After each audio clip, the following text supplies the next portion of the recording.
j'espère que vous allez bien.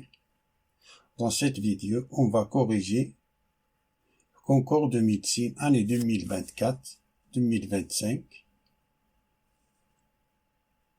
Dans cette vidéo, je vais corriger les questions 51 jusqu'à 56.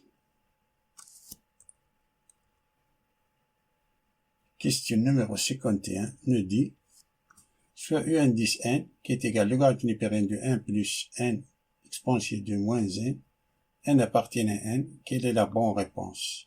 On a 5 réponses possibles. La réponse A, la suite U indice n est bornée. La réponse B, que la limite au plus l'infini de U indice n est égale à plus l'infini. La réponse C, que la limite au plus l'infini de U indice n est égale à 1. La réponse D, que la suite U indice n est divergente. La réponse E, que la limite au plus l'infini de U indice n est égale à 0. Parmi ces 5 réponses, une seule est vraie. La limite au plus l'infini de indice n est égale à logarithme népérien de 1 plus n exponentielle de n. Comme n appartient à n, alors n est supérieur ou égal à 0. Ce qui veut dire que moins n est inférieur ou égal à 0. Ce qui veut dire que exponentielle de moins n est inférieur ou égal à e à la puissance 0, qui est égal à 1, qui est strictement supérieur à 0. Donc, n exponentielle de moins n est supérieur ou égal à 0. Ce qui veut dire que 1 plus n exponentielle de moins n est supérieur ou égal à 1. Alors, on peut faire sortir le logarithme népérien de la limite. Alors, on a le droit de faire sortir ln de la limite.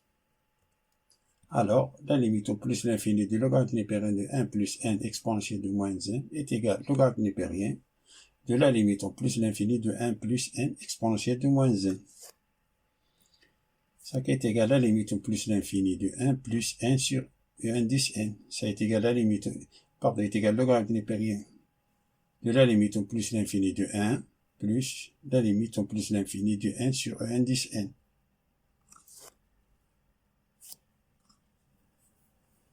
Ça, c'est la limite de la forme l'infini sur l'infini. On a ici l'infini sur l'infini. C'est une forme indéterminée. Si on applique la règle de L'Hopital, ça est égal. Ceci est égal à limite au logarithme népérien, limite au plus l'infini de 1, plus limite au plus l'infini de 1 sur 1 indice n. Ici, on a appliqué la règle de L'Hopital.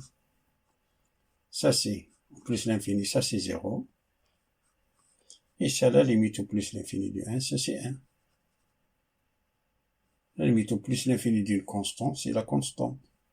Alors, on a ça est égal au logarithme népérien de 1 qui est égal à 0. C'est-à-dire que la suite U indice n est convergente. Donc, l'affirmation D est fausse.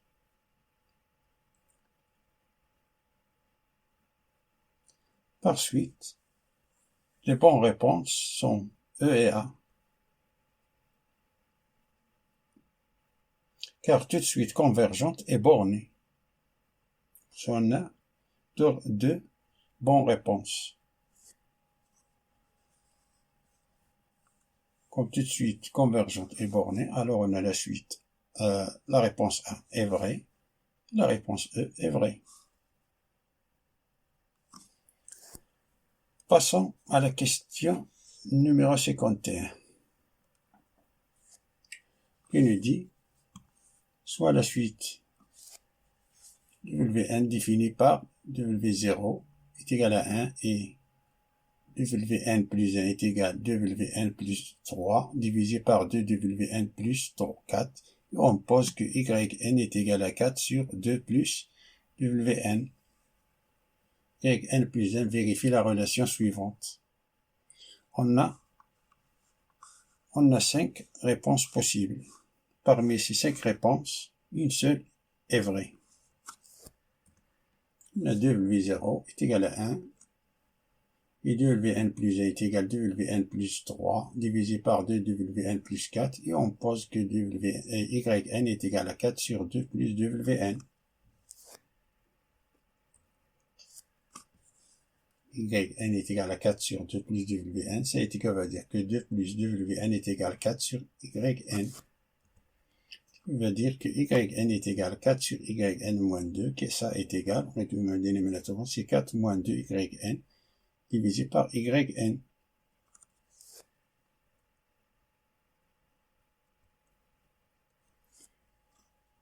On a indice n plus 1 est égal à 4 sur 2 plus 2wn plus 1.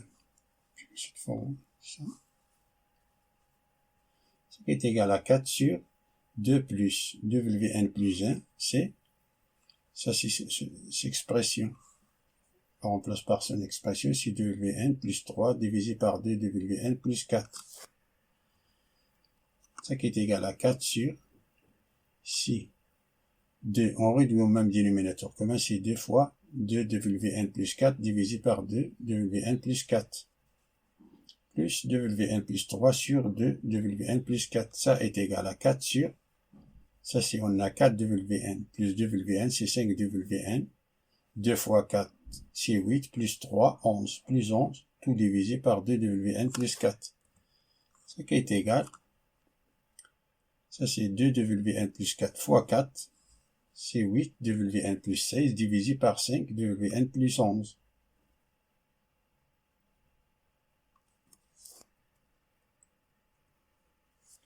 On remplace 8 fois 4 moins 2. On a déjà calculé que 2wn c'est 4 moins 2 yn divisé par yn. C'est 8 fois 4 moins 2 yn divisé par yn plus 16 divisé par 5 fois 4 moins 2 yn divisé par yn plus 11. Ça qui est égal, ça c'est 32 moins 16 yn divisé par yn plus 16 divisé par 20 moins 10 yn divisé par yn plus 11. Ça est égal. Ça c'est 32 moins 16 yn plus 16 yn tout divisé par yn. Ça c'est 20 moins 10 yn plus 11 yn divisé par yn. On réduit au même dénominateur commun, au numérateur et au dénominateur. Alors yn avec yn se simplifie, il ne reste que 32, ça c'est 0, 32 divisé par 20 moins 10 yn plus 11 yn, c'est yn. C'est 20 plus yn. C'est-à-dire, la bonne réponse, c'est E. Passons à la question suivante. Question numéro 53. Que nous dit soit E, l'équation de x à la puissance n, x à la puissance x, est égale à racine de x tout à la puissance x plus 1. Quelle est la bonne réponse? On a 5 réponses possibles. La réponse A, que x est égal à 1 est une solution. La réponse B, que x est égal à 2 est une solution. La réponse C, que x est égal à 0 est une solution. La réponse D, que x est égal à 1 est une solution. La réponse E, l'équation E n'admet pas de solution.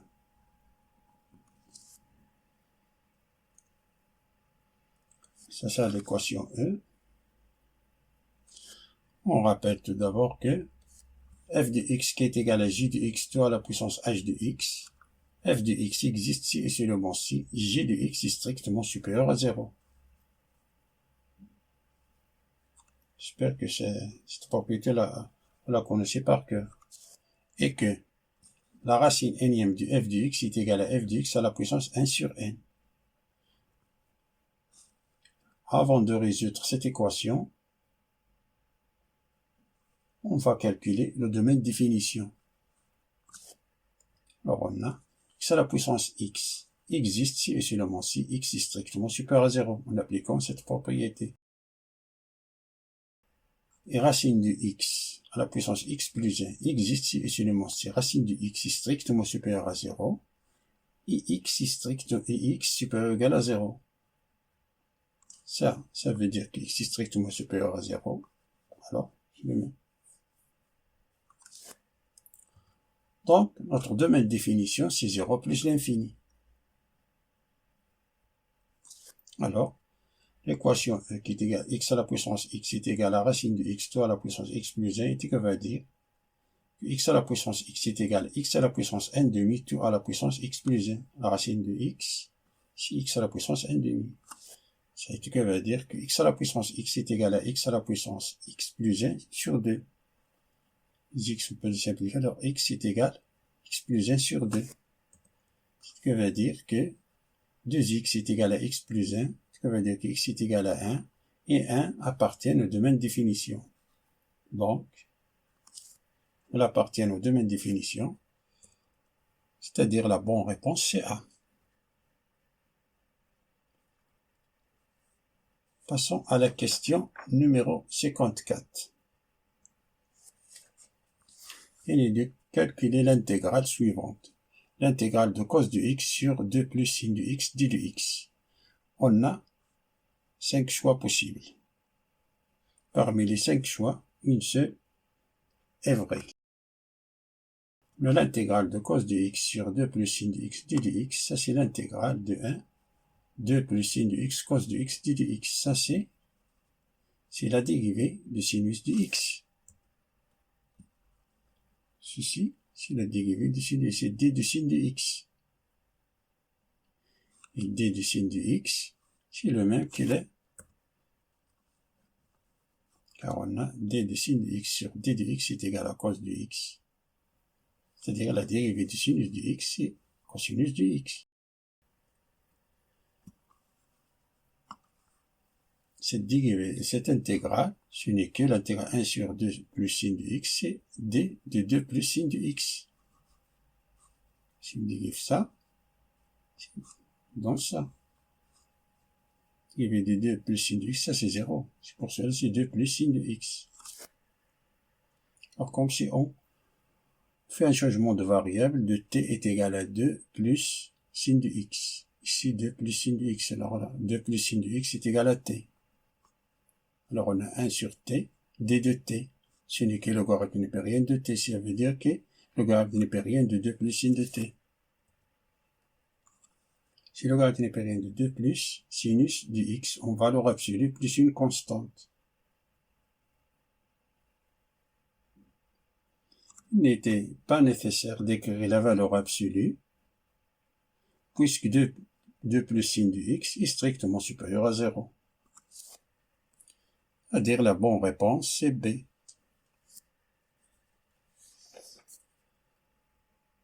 Passons à la question numéro 55, qui nous dit, soit f de x est égal à 1 plus 1 sur x à la puissance x. Quelle est la bonne réponse? La réponse A, on a 5 choix possibles. La réponse A, que d de f est égal à 0 plus l'infini. La réponse B, que d de f est égal à r étoile. La réponse C, que d de f est égal à moins l'infini moins 1, ouvert, union, 0 plus l'infini, ouvert. La réponse D, que d de f est égal à moins 1, 1, intervalle ouvert, moins 1, 1. La réponse E, que d de f est égal à l'intervalle moins 1, 1, fermé. Intervalle fermé, moins 1, 1. On rappelle que f de x qui est égal à j de x à la puissance h de x, f de x existe si et seulement si j de x est strictement supérieur à 0. Alors on a f de x qui est égal à 1 plus 1 sur x tout à la puissance x, existe si et seulement si 1 plus 1 sur x est strictement supérieur à 0 et x différent de 0. Pas oublier ici, x est différent de 0. Ce que veut dire que x plus 1, ça c'est x plus 1 sur x. Ça, c'est x plus 1 sur x est strictement supérieur à 0 et x est différent de 0. Ça veut dire que x plus 1 est supérieur ou égal à 0, x est supérieur ou égal à 0, ça veut dire que les deux, le numérateur et le dénominateur sont positifs, les deux sont positifs, x est différent de 0, ou bien le numérateur et le dénominateur, les deux sont négatifs. X plus 1 est négatif, x est négatif, x est différent de 0.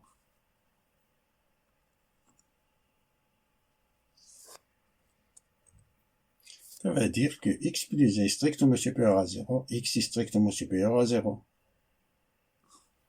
Car ça était inclus ici. x plus y supérieur ou égal à 0, strictement supérieur à 0, x strictement supérieur à 0, ou x plus y est inférieur à 0, et x est strictement inférieur à 0. Ça va dire que x est strictement supérieur à moins 1, x est strictement supérieur à 0, ou x est strictement inférieur à moins 1, et x est strictement inférieur à 0. Graphiquement, si on place les valeurs remarquables, c'est-à-dire moins 1 et 0, donc moins l'infini 0, on a x est inférieur à moins 1, et x est inférieur à 0.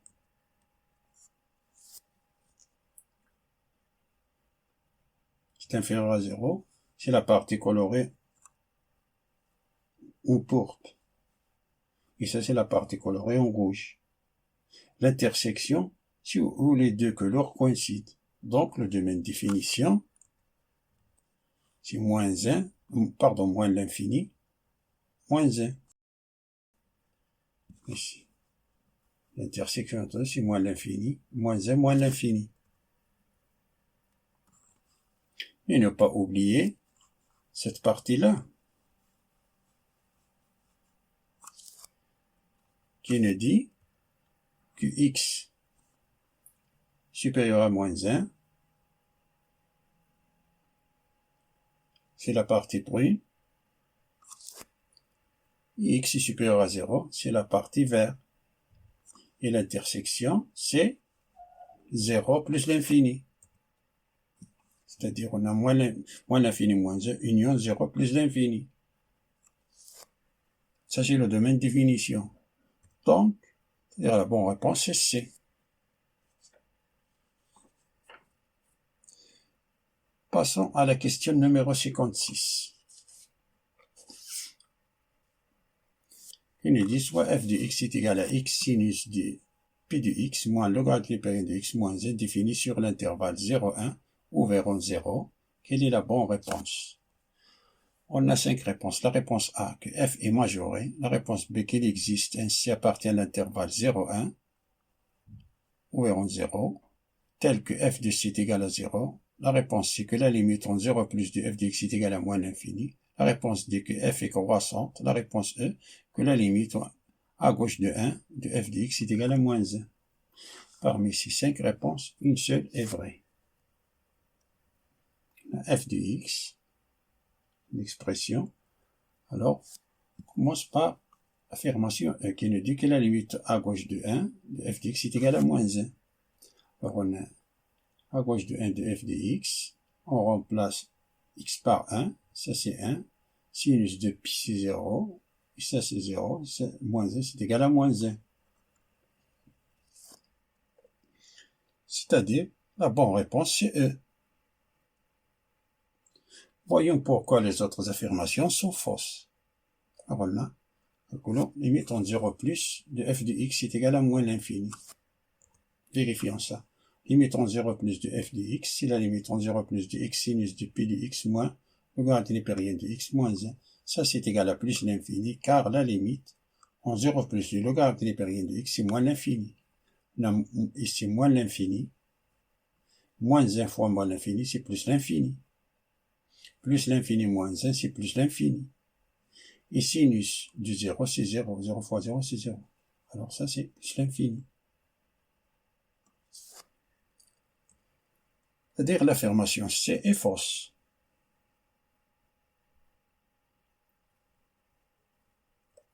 Affirmation A qui nous dit que f est majoré. Comme on a limite en 0 plus de f de x est égal à plus l'infini, il est donc impossible que la fonction f est majorée. Donc l'affirmation A est fausse. Passons à l'affirmation D, qui nous dit que f est croissante. On a f de x est égal à x sinus de pi de x moins logarithme hyperien de x moins 1. On remarque que f de 1, c'est 1 fois sinus de pi moins logarithme hyperien de 1 moins 1. Ça c'est 0, ça c'est 0. Ça est égal à moins 1. f de 2, c'est 2 sinus de 2 pi moins logarithme hyperien de 2 moins 1. Ça c'est 0. moins, ça est égal à moins 1, moins le logarithme hypérien de 2 qui est inférieur à moins 1. Moins 1 moins le logarithme hypérien de 2, ça est inférieur à moins 1. Donc, l'affirmation D est fausse.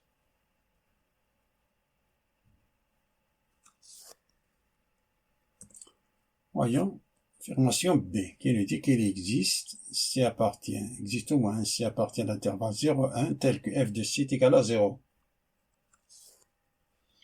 Utilisons le théorème des valeurs intermédiaires. Alors, on a f de x qui est égal à x sinus de pi de x moins logarithme hypérien de x moins 1. Sur l'intervalle 0, 1, la fonction f est continue.